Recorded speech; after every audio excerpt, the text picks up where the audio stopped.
எங்க வேண்டுமானால் இந்த வார்த்தையை நான் சொல்லுவேன். ஆண்டவர் சீஷர்களை பிரித்து விட்டார். பிரித்து விடும்போது ஆண்டவர் என்ன சொல்லிவிட்டார்? வழிக்கு பையையாவது கச்சையாவது தடியையாவது தேடி வைக்க வேண்டாம் என்று சொல்லி அனுப்பிவிட்டார். இன்றைக்கு எந்த ஊழியக்காரர்கள் அப்படி இருக்கிறார்கள்? கிறிஸ்துவுக்கு பிரியமாய் ஊழியம் செய்கிற கூட்டங்கள் எத்தனை இருக்கிறது? ரொம்ப சொற்பமாக இருக்கிறார்கள். தேவனுடைய ஜனங்களை கடைசி காலம் எந்த மனிதர்களை நம்பி போகாதீங்க. கர்த்தருடைய பாதத்தில் அமர்ந்திருங்க. பரிசுத்தவான் பரிசுத்தவான் பரிசுத்தவான் என்று சொல்லி தன்னை மேற்பூச்சாய் காட்டிக் கொள்கிறார்கள்.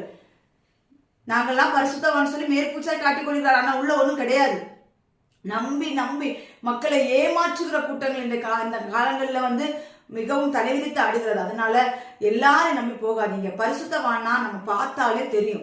இவங்க பரிசுத்தவான் பார்த்தா தெரியும். எப்படி பார்த்தா தெரியும்? அவங்களுடைய பேச்சுகள், நடவடிக்கைகள், அவங்களுடைய சில கிரியைகளை பார்த்து நம்ம என்ன செஞ்சிடலாம், கண்டுபிடிச்சிடலாம் இவங்க பரிசுத்தவான். அவங்கள்ட்ட பொருளாசை இருக்காதுன்னு வேதவசனம் சொல்லுகிறது.